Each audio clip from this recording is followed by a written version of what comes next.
कई बार लोग ये पूछते हैं कि आपने राष्ट्रीय स्वयंसेवक संघ को क्यों छोड़ा, उसकी क्या वजह है। तो उसकी कई वजह हैं। आज मैं आपको वो 10 कारण गिनाना चाहता हूं जिनकी वजह से मैंने आरएसएस को छोड़ा।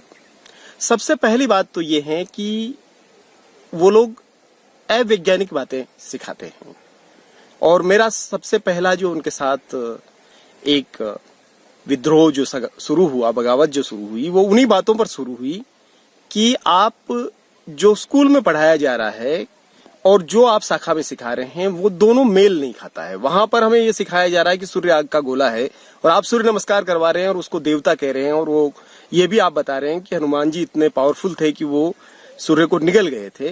तो किन बातों पर हम विश्वास करें? तो अवैज्ञानिक बातें इस तरह की बहुत सारी सिखाई जाती थी। मुसलमानों और अन्य धर्मों के लोगों से नफरत करना सिखाया जाता था। तो ये नहीं कहा जाता था कि इन धर्मों से नफरत करनी है, लेकिन ये सिखाया जाता था कि ये आक्रांता है, मलेच्छ है, यवन है, विदेशी है, विधर्मी है, ये बाहर से आए हुए लोग हैं, इनका इस धरती से कोई लेन देना नहीं है। ये न भारत को जन्मभूमि मानते हैं, न पुण्य भूमि मानते हैं, न पितृभूमि मानते हैं, न धर्म भूमि मानते हैं। तो इस तरीके से अन्य धर्म के लोगों के प्रति नफरत का भाव भरा जाता था। तीसरा एक कारण ये भी था कि उनको बौद्धिक चीजों से ज्यादा शारीरिक चीजों पर उनका जोर था। प्राथमिकता में वो चीजें थी कि आप जिस्मानी तौर पे मजबूत हों, न कि आप दिमागी तौर पे मजबूत हों। तो आप शारीरिक कीजिए, व्यायाम कीजिए, एक्सरसाइज कीजिए, लेकिन दिमाग कम इस्तेमाल कीजिए। फिर वहां पर जो हेजेमनी थी, जिन समुदायों का कब्जा था, खास तौर पे कहने के लिए समग्र हिंदू समाज था, वृहत्तर हिंदू समाज की बात की जाती थी, लेकिन संघ में मैंने ये भी पाया कि वहां पर अपर कास्ट हिंदुओं का पूरी तरीके से वर्चस्व है और उनमें भी खास तौर पे ब्राह्मण और बनिया समुदाय पूरी तरीके से वहां पर उन पर हावी है।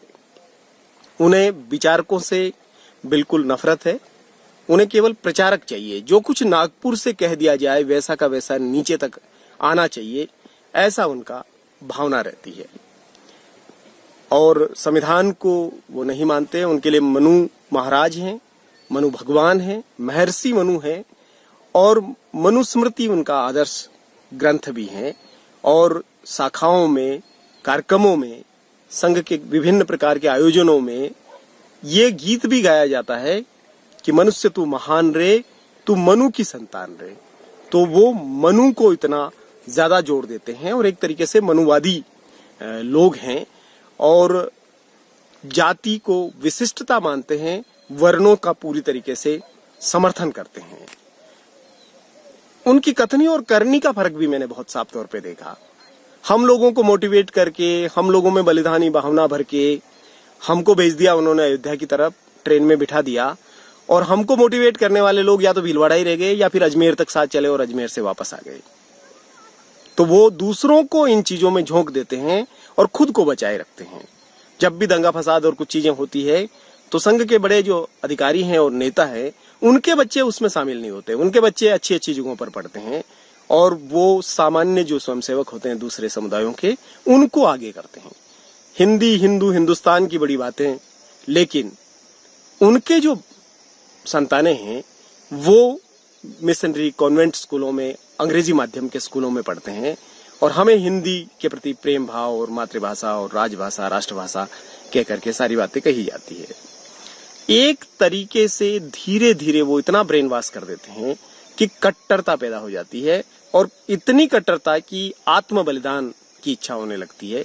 तो एक तरीके से फिदायनी दस्ते के रूप में तैयार कर देते हैं। जैसे जब राम मंदिर की कार सेवा के लिए पहली बार में गया, तब हम लोग गीत गा रहे थे कि राम जी के नाम पर जो हम मर जाएंगे, दुनिया में अपना नाम अमर कर जाएंगे। तो बिल्कुल मरने मारने की स्थिति में हम आ गए थे।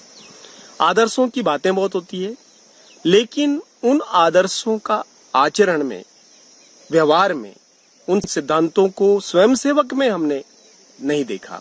तो जो हिंदुवः सोदरा सर्वे की बात करते थे और न हिंदू पतितो भवेत की बात करते थे, वही लोग जातिगत भेदभाव, और छुआछूत भी करते थे, तो ये जो दोगलापन था संघ में वो भी बहुत साफ तौर पे मुझे नजर आता है। और आखिरी बात जो कि एक बड़ा कारण बना और जिसकी वजह से मैंने पूरी तरीके से संघ को छोड़ा, वो कारण व्यक्तिगत रूप से मेरे साथ जो जातिगत भेदभाव और छुआछूत किया उन्होंने। अस्थि कलश यात्रा में आए, मेरे घर में खाने से इनकार किया, पैकेट बनवा करके ले गए और उन खाने के पैकेट्स को भी रास्ते में फेंक करके चले गए और वहां आगे जाकर के दूसरे गांव में अपर कास्ट हिंदुओं के यहाँ खाना बनवा करके रात में उन्होंने खाया।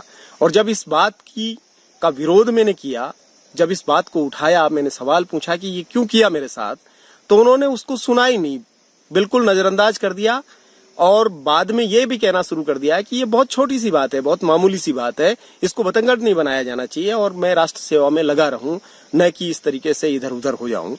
तो एक जो मेरे लिए स्वाभिमान का प्रश्न था, मेरी जो अस्मिता का प्रश्न था, मेरी जो पहचान का प्रश्न था, वो उनके लिए कोई मायने नहीं रखता था।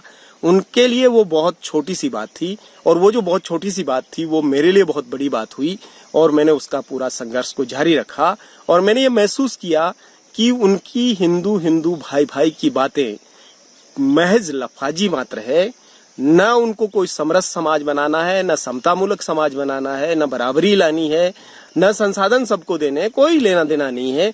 उनको वर्ण व्यवस्था, जाति व्यवस्था पर आधारित रूढ़िवादी हिंदूवादी पूरा एक व्यवस्था बनाए रखनी है। और उनका पूरा जो हिंदू राष्ट्र है वो एक तरीके से ब्राह्मण राष्ट्र है, जिसमें ऊपर के 3 वर्ण राज करेंगे और चौथा जो शूद्र वर्ण है वो गुलामों की भांति होगा, और जो अतिशूद्र है, अछूत है और आदिवासी हैं, उनका तो कोई मायने ही नहीं होगा, वो तो बिल्कुल 2M 3M दर्जे के लोग होंगे।